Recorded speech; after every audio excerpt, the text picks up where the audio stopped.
இந்த நீட் தேர்வை நடத்துகிற நிறுவனம் எது? இந்த நாடு நடத்துதா? அமெரிக்காவில் இருக்கிற ப்ரோமெட்ரிக்ங்கிற ஒரு நிறுவனம், தனியார் நிறுவனம் நடத்துது.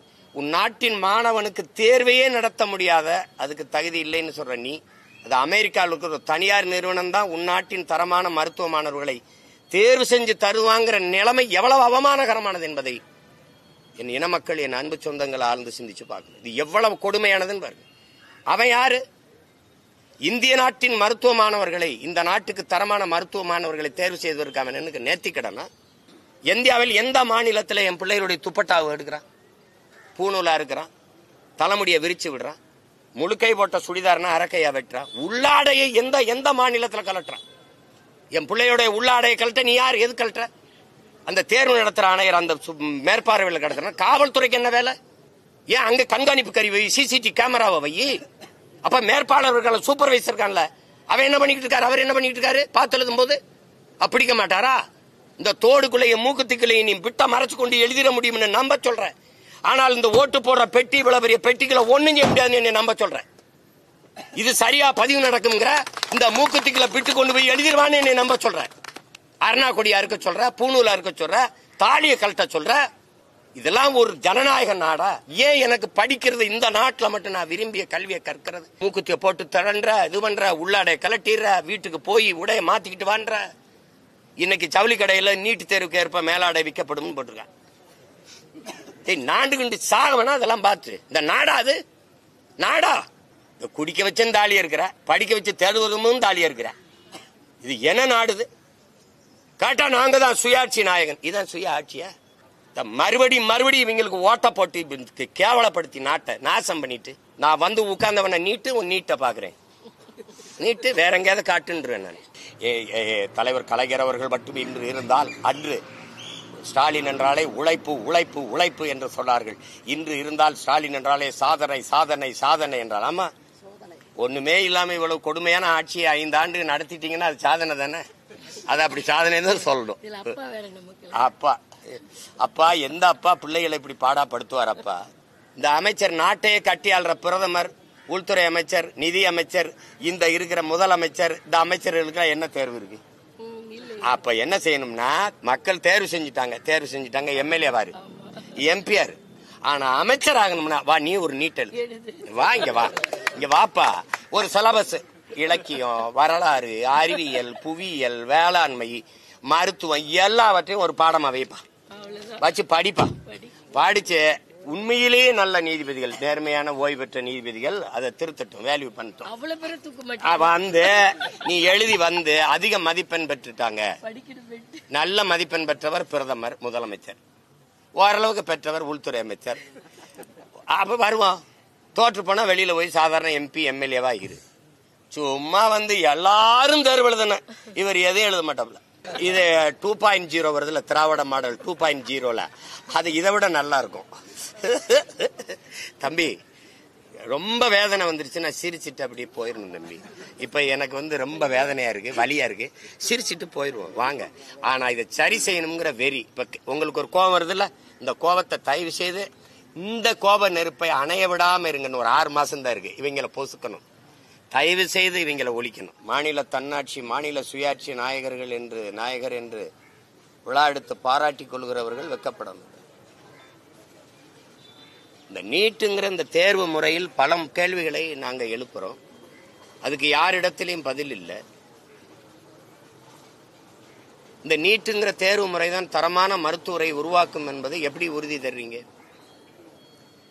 நான் 12ஆம் வகுப்பு +2 தேர்வில் 1200க்கு 1199, 180 இப்படி வாங்கி வர்றேன். ஆனால் நான் மருத்துவம் படிக்கணுங்கிற எனக்கு கனவு இருக்கு. ஆனால் நீட்டு தேர்வு எழுதணுங்கிறீங்க, அதுல நான் தோற்றுறேங்கிறீங்க.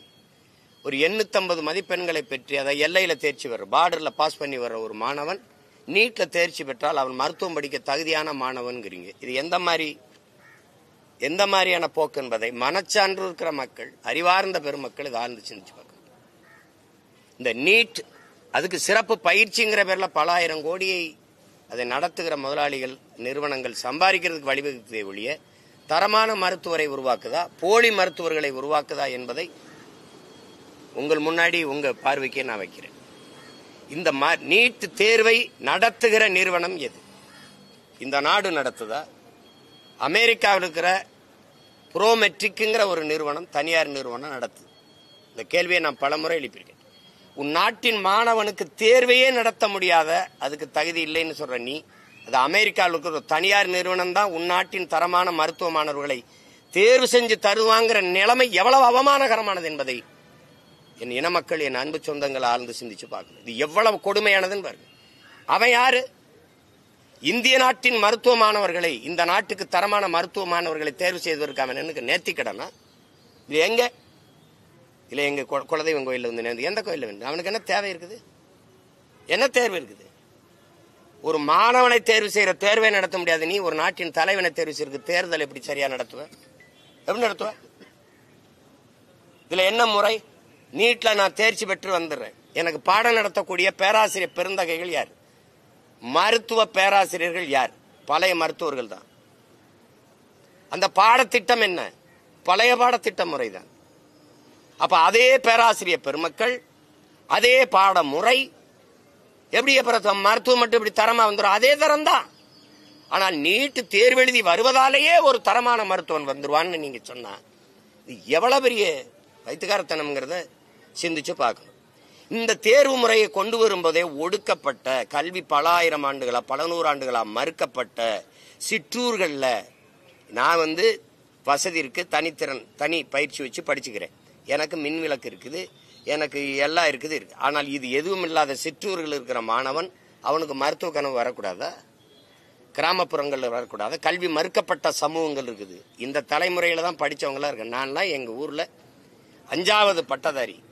அதுக்கு முன்னாடி எவ்வளவு காலம் இருந்த கல்வி எவ்வளவு மறுக்கப்பட்டிருக்க சிற்றூர்களா நாங்க இருக்கோம். சிமிலி விளக்குல, மண்ணெண்ணெய் விளக்குல படிச்சவங்க. அப்ப எங்கள் நிலைமையெல்லாம், அப்ப நீ அந்த மாதிரி வரும்போது அவனெல்லாம் மருத்துவ கனவு பாலாகி போயிரும், பொசுங்கி போயிரும், கருகி போயிரும்ங்கிற ஒரு கனவு, இது ஒரு தொலைநோக்கு பார்வை இல்லாது. எப்படி இந்த நீட்டு தேர்வை காங்கிரஸ் கொண்டு வந்த போது இதே திமுக அரசு எப்படி ஆதரிச்சது? எப்படி ஆதரிச்சது?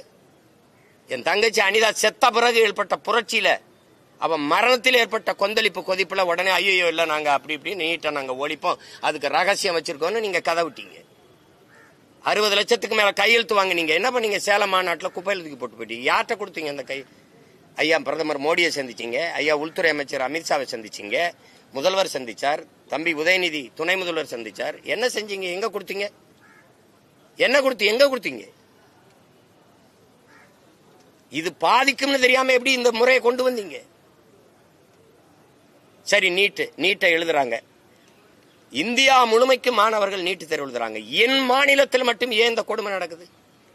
இந்தியாவில் எந்த மாநிலத்தில் என் பிள்ளைகளுடைய துப்பட்டாவை எடுக்கிறான், பூநூலா இருக்கிறான், தலைமுடியை விரிச்சு விடுறான், முழுக்கை போட்ட சுடிதார்னா அரக்கையா வெட்டுறான், உள்ளாடையை எந்த மாநிலத்தில் கலட்டுறான்? என் பிள்ளையோட உள்ளாடையை கலட்ட நீ யார்? எது கலட்டுற? அந்த தேர்வு நடத்துற ஆணையர் அந்த மேற்பார்வையில் கடத்துற காவல்துறைக்கு என்ன வேலை? மனச்சான்றோட இந்த நாட்டு மக்கள் இதை யோசிக்கணும். இதை நீட்டு வேணாங்கிறாரு, இப்படிலாம் பேசக்கூடாது. மூக்குத்தி தோடு எவ்வளவு பெருசு இருக்கும்? மூக்குத்தி அறிவார்ந்த மக்கள் செஞ்சு பாருங்க. இந்த மூக்குத்தி எவ்வளவு பெருசு? இந்த மூக்குத்திக்குள்ள பிட்ட கொண்டு போய் பார்த்தெழுதிட முடியும்னு நம்புதா அந்த சமூகம்? நம்புதா? ஏன் அங்க கண்காணிப்பு கருவி, சிசிடிவி கேமராவை வை. அப்ப மேற்பாளர்கள் சூப்பர்வைசர் இருக்கான்ல, அவன் என்ன பண்ணிட்டு இருக்காரு? அவர் என்ன பண்ணிட்டு இருக்காரு? பார்த்து எழுதும் போது பிடிக்க மாட்டாரா? இந்த தோடுக்குள்ளைய மூக்குத்திக்குள்ளைய நீ பிட்ட மறைச்சு கொண்டு எழுதிட முடியும்னு நம்ப சொல்றேன். ஆனால் இந்த ஓட்டு போடுற பெட்டி, இவ்வளவு பெரிய பெட்டிகளை ஒண்ணும் செய்ய முடியாதுன்னு நம்ப சொல்றேன். இது சரியா பதிவு நடக்குங்கிற இந்த மூக்குத்திக்குள்ள பிட்டு கொண்டு போய் எழுதிடுவான்னு என்னை நம்ப சொல்றேன். அருணா கொடியா இருக்க சொல்ற, பூநூலா இருக்க சொல்ற, தாலியை கழட்ட சொல்ற. இதெல்லாம் ஒரு ஜனநாயக நாடா? ஏன் எனக்கு படிக்கிறது இந்த நாட்டில் மட்டும் நான் விரும்பிய கல்வியை கற்கிறது ஏன் எனக்கு இவ்வளவு கடினமா இருக்கு? ஏன் உலகத்தில் எந்த நாட்டிலே கல்வி ஏன் சுகமா இல்லாம சுமையா இருக்கு? ஏன் இவ்வளவு கொடுமையா இருக்கு? உங்களெல்லாம் யாரா மருத்துவராக சொன்னதுன்னு கேட்கிறீங்களா? என்ன கணக்கில் இதை கொண்டு வரீங்க? வட இந்தியாவில் நான் அறிவார்ந்த பெருமக்களே, நான் வேணா காணொலி ஆவணத்தை காட்டுறேன். வட இந்தியாவில் இதே நீட்டு தேர்வு எழுதும் போது புத்தகத்தை விரிச்சு வச்சு எல்லாரும் எழுதுறான். அந்த மேற்பார்வையாளர், அந்த பார்வையாளர் சூப்பர்வைசர் என்ன பண்றாரு? கதவு அடையில் நின்றுகிட்டே யாராவது வரானான்னு பார்த்துட்டு இருக்காங்க. நீங்க எல்லாம் பார்க்க தவறி இருந்தா நான் அந்த காணொலியை தரேன், நீங்க ஒளிபரப்புங்க. இத்தனை மாநிலங்கள் நடக்கும்போது ஏன் மாநிலத்தில் மட்டும் ஏன் இந்த கொடுமை நடக்குது? தமிழ்நாட்டில் மட்டும் பிள்ளைகளை பொத்தானா இருக்கிறது. இந்த பொத்தானுக்களை பிட்டு கொண்டு வர முடியுமா? என்ன வேலை இது? காவல்துறை எதுக்கு அங்கிருந்து கழட்டுது? மூக்குத்திய போட்டு தரன்ற, இது பண்ற, உள்ளாடை கலட்டிடுற, வீட்டுக்கு போய் உடைய மாத்திக்கிட்டு வான்ற. இன்னைக்கு ஜவுளி கடையில நீட்டு தேர்வுக்கு ஏற்ப மேலாடை விற்கப்படும் போட்டிருக்காங்க. நாண்டு கண்டு சாகவனா அதெல்லாம் பார்த்து இந்த நாடா அது? நாடா கேட்டா நாங்க தான் எல்லா உரிமையும் பாதுகாத்து. என்ன இதை பாதுகாத்தீங்க நீங்க? என்ன உரிமையை பாதுகாத்த? இதெல்லாம் கலட்டிட்டு இதெல்லாம் அறுத்துட்டு என் பிள்ளைய விட அள வச்சு கண்ணீரோட உள்ள போய் தேர்வு எழுதுனா இது மாதிரி ஒரு மனித வதை கொடுமை ஏதாவது உண்டா? என்ன மனநிலையில் என் பிள்ளை போய் எழுதும்? படித்த பாடம் எப்படி நினைவில் வரும்? எப்படி வரும்? போன தடவை உள்ளாடை கழட்டி விட்டு உட்காந்து கடைசி வரைக்கும் தேர்வு எழுத மூலையில் உட்காந்து அழுதுட்டு போச்சு. எப்படி அவ உயரமாச்சுக்கிறோம்? எப்படி இருப்பா? தான் மருத்துவம் படிப்பேன், நான் டாக்டரா வருவேன், என்னவாகிறான்னு ஆசிரியர் கேட்கிறான். இந்த நாட்டில் ஒரு சாபக்காடு. ஒருத்தன் கூட நான் நல்ல அரசியல் தலைவனாகணும், நல்ல வேளாண் குடிமகன் ஆகணும் ஒருத்தனும் சொல்றது இல்லை. எல்லாம் டாக்டர் இன்ஜினியர் தான். ஆய் தொலை டாக்டர் ஆகு. அப்படி கனவோட நான் மருத்துவராவேன் சொல்லி வந்த என் பிள்ளைகளுக்கு கடைசி அவன் கூட படித்த நண்பனை, சமூகத்தை, பெற்றோர்களை, உறவினர்களை எதிர்கொள்ள முடியாம தானே உயிரை மாய்த்துக்கிட்டு போகுது. பச்சை பிள்ளைகளை கொல்ற, குடிக்க வச்சு கொல்ற, படிக்க போற இடத்துலயும் தேர்வு விடாம கொல்ற. என்னதான் அது நாடுது? என்னதான் நாடுது? கொடுமை. பித்தான வெட்டிக்கிட்டு மூக்குத்திய போட்டு கலட்டிக்கிட்டு இருக்க. இதுக்கு அறிவு யாராவது கேட்க மாட்டீங்களா? யாருமே கேட்க மாட்டீங்களா? எங்க இந்த மூக்குத்திகளை எப்படிங்க பிட்டு கொண்டு போக முடியும்? எப்படி கொண்டு போக முடியும்? தாலியில என்னங்க பிட்டு கொண்டு எப்படிங்க கொண்டு போய் பார்த்து எழுதிட முடியும்? குடிக்க வச்சும் தாலியா இருக்கிற, படிக்க வச்சு தேடுவதும் தாலியா இருக்கிற. இது என்ன நாடுது? கேட்டா நாங்க தான் சுயாட்சி நாயகன். இதான் சுய ஆட்சியா? தேர்தல் வரும்போது பிள்ளைகள்லாம் கடைசி அரை மணி நேரம் உட்கார்ந்து மனதுக்குள்ள நினைவுபடுத்தி அமைதியான சூழ்நிலையில் போய் அந்த பிள்ளைய தேர்வு எழுதணும். வாசல்ல நிக்க வச்ச அந்த பிள்ளைகளை காட்சிய பாருங்க. உன் மகளோ என் தங்கச்சியோ உன் மகளோ உன் தங்கச்சியோ எழுதுனா உன் மனநிலை எப்படி இருக்குமான்னு பாரு. மறுபடியும் இவங்களுக்கு ஓட்ட போட்டு கேவலப்படுத்தி நாட்டை நாசம் பண்ணிட்டு இந்த கேள்வி வேற என்ன செய்யறதுன்னு தெரியாம இதுக்கெல்லாம் முடிவு கட்டுற ஒரு காலம் வருது. நீ மாத்தலைனா பாரு. நானு என் பாட்டன் அயோத்தியாச பண்டிதர் மேல ஆணையிட்டு சொல்றேன், ஒரு நாள் நான் வந்து உட்கார்ந்தவனை நீட்டு உன் நீட்டை பாக்குறேன், நீட்டு வேற எங்கேயாவது காட்டுன்றேன். நான் எல்லாம் ஆந்திரால பீகார்ல மத்த மாநிலத்தில் எழுதும் போதெல்லாம் இப்படித்தான் என் பிள்ளைகளுக்கு எல்லாம் கழட்டி விடுறியா? காவல்துறைக்கு அங்க என்ன வேலை? தேர்வு எழுதுற அரங்கத்துக்கு வாசல்ல காவல்துறைக்கு என்ன வேலை? பெண் காவலர்கள் ஏன் என் பிள்ளைகள் சுடிதார கழட்டுறது, அதை கழட்டுறது, இந்த தலைமுறை இதெல்லாம் என்ன வேலை? ஏன்னா அக்யூஸ்ட் ஆனாங்கல்ல. என்னது இது? ஏடா இவ்வளவு சோதிக்கிற? ஆதார் கார்டு கேட்ட, கைரேகை கண்வெளியில எடுத்த, செக்யூரிட்டின்ற ஏர்போர்ட்டுக்குள்ள வானூர்திக்குள்ள போக முடியல, ஷூவை கழட்டு பெல்ட்டை கழட்டுங்கிற, 1008 தடவை சோதிக்கிற. அவன் வந்து புல்வாமால அடிச்சுட்டு போறேன், பகல்காமில் அடிச்சுட்டு போறேன், அதையெல்லாம் விட்டுற. அந்த பிட்டடிக்கு போகுது என் பிள்ளைன்ட்டு இங்க பிடிச்சி நோண்டிட்டு இருக்கு. என்ன நீ உன் பாதுகாப்பு? கேவலம் கேவலம். இத்தனை மாநிலங்கள் எழுதும் போது என் மாநிலத்துல மட்டும் இந்த துயரம் தொடருது. கேட்டா இவங்கெல்லாம் நல்லாட்சி கொடுத்துட்டேன்னு அவரே சொல்லிப்பாப்ல. அவரே சொல்லிப்பா. அவர் சொல்றாரு பாருங்க, தலைவர் கலைஞர் அவர்கள் மட்டும் இன்று இருந்தால் அன்று ஸ்டாலின் என்றாலே உழைப்பு உழைப்பு உழைப்பு என்று சொன்னார்கள். இன்று இருந்தால் ஸ்டாலின் என்றாலே சாதனை சாதனை சாதனை என்றால். ஆமா, ஒண்ணுமே இல்லாம இவ்வளவு கொடுமையான ஆட்சியை 5 ஆண்டு நடத்திட்டீங்கன்னா அது சாதனை தானே. அது அப்படி சாதனை தான் சொல்லணும். அப்பா அப்பா எந்த அப்பா பிள்ளைகளை இப்படி பாடாப்படுத்துவார்? அப்பா ரொம்ப கொடுமையா இருக்கு. குடிக்க போறன்னு கூட ஒரு வசதி இருக்குங்க. அது உட்காந்து குடி அப்படின்னு எல்லாம் நின்று ஒழுங்கு மரியாதையா கொடுக்குறான். படிச்சு தேர்வு எழுத போற என் பிள்ளைகளை நீங்க படுத்துற பாடு ஒண்ணு இல்ல. எல்லாரும் தேர்வு எழுதணும். பிரதமர்ல இருந்து எல்லா அமைச்சர், முதலமைச்சர் எல்லாம் தேர்வு எழுதணும். நீதிபதினா தேர்வு எழுதுறீல, வழக்கறிஞர் தேர்வு இருக்கு, ஐபிஎஸ்க்கு தேர்வு இருக்கு, ஐஏஎஸ்க்கு தேர்வு இருக்கு, எல்லாத்துக்கும் தேர்வு இருக்கு, மருத்துவருக்கு தேர்வு இருக்கு, எக்ஸிட்டு நீட்டு எக்ஸிட்டு எல்லாம் வைக்கிறா. இந்த அமைச்சர் நாட்டையே கட்டி ஆள்ற பிரதமர், உள்துறை அமைச்சர், நிதி அமைச்சர், இந்த இருக்கிற முதலமைச்சர், இந்த அமைச்சர்களுக்கு என்ன தேர்வு இருக்கு? அப்ப என்ன செய்யணும்னா, மக்கள் தேர்வு செஞ்சுட்டாங்க எம்எல்ஏ வாரு, எம்பிஆர். ஆனா அமைச்சர் ஆகணும்னா வா, நீ ஒரு நீட்டல் வா, இங்க வாப்பா. ஒரு சிலபஸ், இலக்கியம், வரலாறு, அறிவியல், புவியியல், வேளாண்மை, மருத்துவம் எல்லாவற்றையும் ஒரு பாடமா வைப்பா, வச்சு படிப்பா. படிச்சு உண்மையிலேயே நல்ல நீதிபதிகள், நேர்மையான ஓய்வு பெற்ற நீதிபதிகள் அதை திருத்தட்டும், வேல்யூ பண்ணட்டும். வந்து நீ எழுதி வந்து அதிக மதிப்பெண் பெற்றுட்டாங்க. நல்ல மதிப்பெண் பெற்றவர் பிரதமர், முதலமைச்சர், ஓரளவுக்கு பெற்றவர் உள்துறை அமைச்சர். அப்ப வருவோம். தோற்று போனா வெளியில போய் சாதாரண MP MLA-வா இரு. சும்மா வந்து எல்லாரும் தேர்வு எழுதுன, இவர் எதையும் எழுத மாட்டாப்ல. உங்களுக்கு ஆடுங்க, இது ஒரு கொடுமை தான்.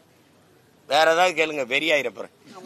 காலையில படிச்சு செய்தியை படிச்சு தலை காஞ்சி போயிருக்கு. தலைவர் நடிகர் விஜய் வந்து கொடைக்கானல் படப்பிடிப்பு போயிருக்காரு. அங்க அறிவிக்கப்படாத ரோட் ஷோ மாதிரி நடத்திருக்காரு. அது குறித்து இப்போது 2026 தேர்தல் இவள இதுக்கு முன்னாடி நல்ல கேள்வி, எல்லாருக்கும் சொல்ல வேண்டிய கேள்வி. ஒரு வலிதோய்ந்த ஒரு கேள்வியை கேட்டீங்க, அறிவுபூர்வமான கேள்வி, மக்களுக்கு சொல்லணும். முதல்ல இதை ஒழிக்கணும். நீட் படிக்கிற, நீட் எழுதுற பிள்ளைக்கு மொத்தமாவே இது கொடுமை, அதை ஒழிக்கணும்னு சொன்னீங்க. இது ஒரு கேள்வி, இது என்னதுக்கு என்கிட்ட கேக்குறீங்க? அது என் தம்பிட்டு தான் கேட்கணும். நீங்க ஏங்க இப்படி பண்றீங்கன்னு கேட்கணும். எனக்கிட்ட 2026 தேர்தலுக்கு ரெடி ஆயிட்ட மாதிரி இருக்காரு. உங்க கருத்து என்னன்னு எனக்கிட்ட கேளுங்க. நான் ரொம்ப முன்னாடியே தயாராகி போயிட்டு இருக்கேன்.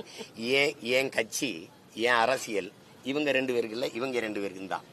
விளங்குதா? புரியுதா உங்களுக்கு? அதனால அதை விட்டுருங்க, அது என் தம்பியுடைய விருப்பம், அவர் செய்யறாரு. அதனால அதை போய் நான் கருத்து சொல்ல தயாரா இல்ல. வேற ஏதாவது அது மாத்தினாப்புல, அதாவது அது மாத்தினாப்புல அங்க இருக்கிற தீண்டாமையோ, அது அந்த சாதியை இழிவோ அதெல்லாம் ஒளிஞ்சு போய் சமத்துவம் வந்துரும்னா நீங்க மாத்தலாம். இந்த காலனிங்கிறத எடுத்துட்டாப்புல, அதுக்கு நாங்க நேத்தான் ஆட்சிக்கு வந்த மாதிரி பேசிட்டு ரொம்ப நாளாவது காலனி தான் இருக்கு. நாங்க சொன்னோம் குடியிருப்புகளா மாற்றி எங்களுடைய முன்னவர்கள் பெயர்ல அந்த குடியிருப்புகளை வச்சிருவோம்னு நாங்க சொன்னோம். அதை இன்னைக்கு யாரோ, அது இப்பதானே தமிழ்ல அரசாணை வருது. திடீர்னு பாரதாசன் வந்து எங்க தாத்தா இருக்காப்ல, போன வாரம் தான் பிறந்திருக்காப்ல. அதனால இப்ப அவரு பிறந்த நாள் விழா கொண்டாடி ஒரு வாரம் தமிழ் வாரம் நீங்க கொண்டாடுங்க. ஆனால் கொண்டாடுகிற பெருமக்களுக்கு ஒண்ணு சொல்லுவேன், புரட்சி பாவலன் பாக்கல்ல கொண்டாடும் போது இந்த பாவை எல்லாரும் பாடணும். எது? சிங்கத்தின் குகைக்கில் சிறு நரிக்கு இடம் கொடுத்தோம், செந்தமிழ் நாட்டின் உரிமை இழந்தோம், பொங்கும் உணர்வில் எழுந்தமிழ் அரசு போர் தொடங்கிட்டு கொட்டடா முரசுங்கிறத யாராவது ஒருத்தர் சொல்லணும். அப்புறம் நறுக்குவோம் பகையின் வேர் சிறுத்தை பெருங்கூட்டம், நாம் தமிழர் என்று முரசறைவாய். அதையும் பாடணும். எப்படியே அதையும் பாடணும். சும்மா அங்க வந்துகிட்டு கொண்டாடிட்டு சும்மா இனிப்பு கொடுத்துக்கிட்டு சுத்திக்கிட்டு இருக்க கூடாது. புரியுதா? என்னதான் கொண்டாடுறீங்கன்னு நான் பார்க்கத்தானே போறேன். அங்க போயிட்டு எங்கள் தளபதி போல உண்டா, எங்கள் சின்னவர் போல உண்டா, இந்த கொடுமையெல்லாம் கேட்க கூடாதுன்னு அவன் முன்னாடி சேர்த்து போயிட்டான். வேற திருநீர்மலை பகுதியில் 2022ஆம் ஆண்டு ஒரு கிணறு வெட்டுறாங்க சார். அதுக்கு 12,50,000 செலவு பண்ணி வெட்டுறாங்க. அது இப்போ நேற்று சரியா சொல்றீல இப்படி உடனே அதை யாரும் கூடாதுன்னு ஜேசிபி அந்த கிணறையே மூடிட்டாங்க. அது இது வந்து திராவிட மாடல்ல வருது. இது 2.0 வருதுல, திராவிட மாடல் 2.0ல. அது இதை விட நல்லா இருக்கும். தம்பி ரொம்ப வேதனை வந்துருச்சுன்னா சிரிச்சிட்டு அப்படியே போயிடணும் தம்பி. இப்ப எனக்கு வந்து ரொம்ப வேதனையா இருக்கு, வலியா இருக்கு, சிரிச்சிட்டு போயிருவோம் வாங்க. ஆனா இதை சரி செய்யணுங்கிற வெறி. இப்ப உங்களுக்கு ஒரு கோபம் வருது இல்ல, இந்த கோபத்தை தயவு செய்து இந்த கோப நெருப்பை அணைய விடாம இருங்கன்னு ஒரு 6 மாசம் தான் இருக்கு. இவங்களை பொசுக்கணும், தயவு செய்து இவங்களை ஒழிக்கணும். இதை விட கொடுமை, இந்த பாலம் கட்டி திறக்கிறதுக்கு முன்னாடி இழிஞ்சு விழுந்தது, பள்ளிக்கூடம் கட்டி திறக்க முன்னாடி இழிஞ்சு விழுந்தது. பாலம் கட்டிட்டு போறாங்க, ஒரு மலையில காணாம பாலத்தை. இதெல்லாம் ரோடு போடப்படல தம்பி, ரோடு மூடப்படுது. இப்ப நான் என் வீட்டுக்கு வந்து பாத்தீங்கன்னா குண்டுங்குழியுமா இருக்கும், அதான் மலை மேல வண்டி ஓட்டி போற மாதிரி இருக்கும். ஆனா தேர்தல் வரும்போது ரோடு போடப்படாது, அந்த குண்டுகுழி மூடப்படும். இது ஒரு ஆட்சி முறை. இந்த ஆட்சி முறை சரித்திர புகழ் பெற்ற திராவிட மாடல் என்று குறிக்கப்படுகிறது. இதுக்கு பேரு திராவிட மாடல். இந்த ஓல்டு மாடல் அம்பாசிடரை ஈயம்பித்தால பேர்ச்சம்பளைக்கு தூக்கி போடல, பார்த்தே நீ. சிபிஎஸ்இ மாணவர்கள் 5வது படிக்கக்கூடிய பிள்ளைகளுக்கும் 8வது படிக்கக்கூடிய பிள்ளைகளும் கட்டாய தேர்ச்சி முறை கிடையாது, ரத்து செஞ்சிருக்காங்க. இந்த மாணவர்கள் உளவியல் ரீதியாக பாதிக்கப்பட மாட்டாங்க, உங்களுக்கு கட்டாயமா தேர்ச்சி இல்லை அப்படின்றது இல்ல. அதுதான் நீங்க நம்ம கல்வி முறையே கொஞ்சம் கல்வி முறையே நம்மகிட்ட தப்பா இருக்கு. எங்களுடைய கோட்பாடு, எங்க அப்பா நம்மாழ்வார் கடைசி வரை வலியுறுத்தியதே நமக்கு 8ஆம் வகுப்பு வரை தேர்வு இல்லாத தேர்ச்சி, சுவர் இல்லாத கல்வி. உங்களுக்கு விளங்குதா? எங்களுடைய கோட்பாடு இந்த தேர்வில்லாத தேர்ச்சி 8ஆம் வரைக்கும் பிள்ளார ஆல் பாஸ் இல்லை ஆளார் புறமட்டல். அங்கே போயிட்டு 9ஆம் வகுப்புல ஒரு தேர்வு வைக்கிறோம். ஏன்னா 10ஆம் வகுப்புல ஒரு பொது தேர்வு வருது. என் பிள்ளைகளே, என் செல்வங்களே, 10ஆம் வகுப்புல இது மாதிரி தான் ஒரு தேர்வு வரும். இது ஒரு பெரிய வித்தை கிடையாது, இதுக்கெல்லாம் பயந்துக்கிறாத. இது மாதிரி தான் வரும். இப்படி தாள் கொடுப்பாங்க, கேள்வித்தாள், அதுக்கு பார்த்துட்டு நீ இதுக்கு பதில் எழுதணும்னு ஒரு பயிற்சி. அது 10ஆம் வகுப்பு. இந்த 11ஆம் வகுப்புலையும் பொது தேர்வு வைக்கணும்னு சொல்றது என்னன்னா, சில தனியார் பள்ளிகள் கல்வி என்ன பண்ணுதுன்னா, நேரடியா 2 ஆண்டும் தேர்ச்சியை காட்டுறதுக்கு 12ஆம் வகுப்புலேயே பாடத்தை நடத்தி விட்டுருது. 12ஆம் பாடத்தை அங்க போய் என்ன செஞ்சிருதுன்னா, தனித்திறன் போட்டியில பொதுத்திறனுக்கு போகும்போது அவன் 11ஆம் வகுப்புல இருந்தும் கட்டுறான், +1 இருந்துலையும்.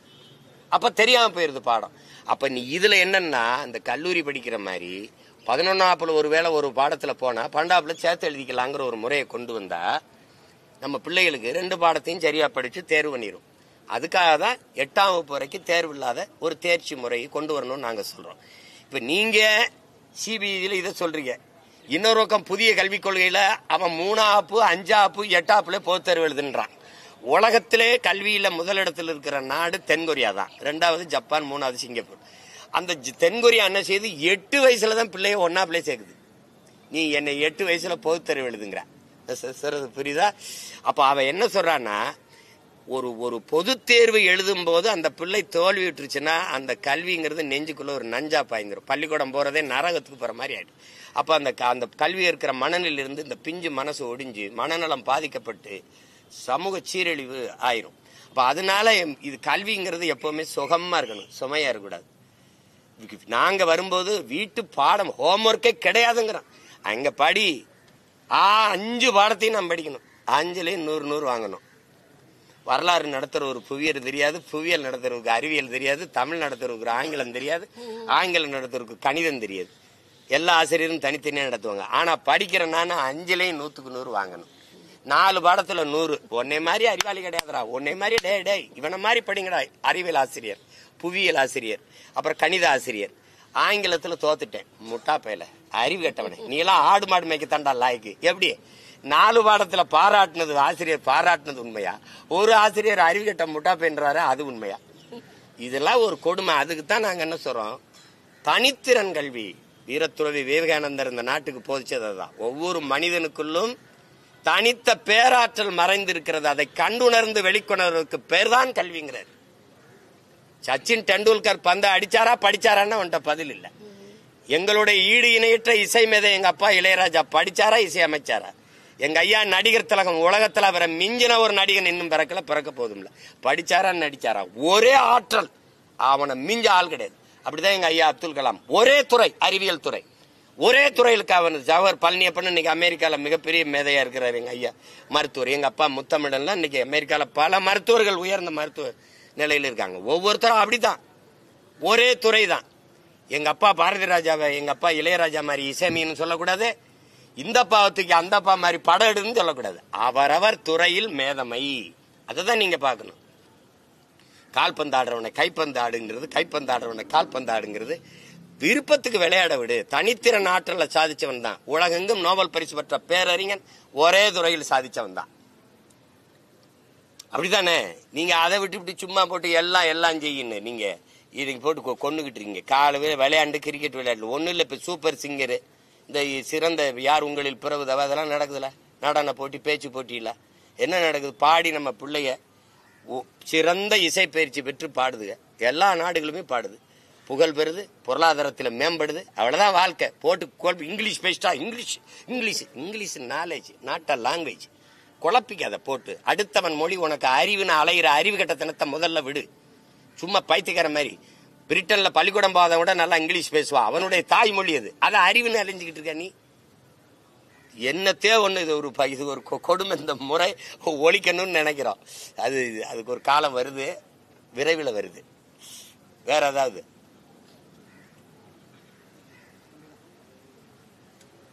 இருக்கா? எங்க பாட்டனார் அயோத்தியாசர் பண்டிதருடைய பெரும்புகள் போற்றுவோம். அவருக்கு கவனவை நிறைவேற்ற எல்லோரும் பாடுபடுவோம். நன்றி, வணக்கம்.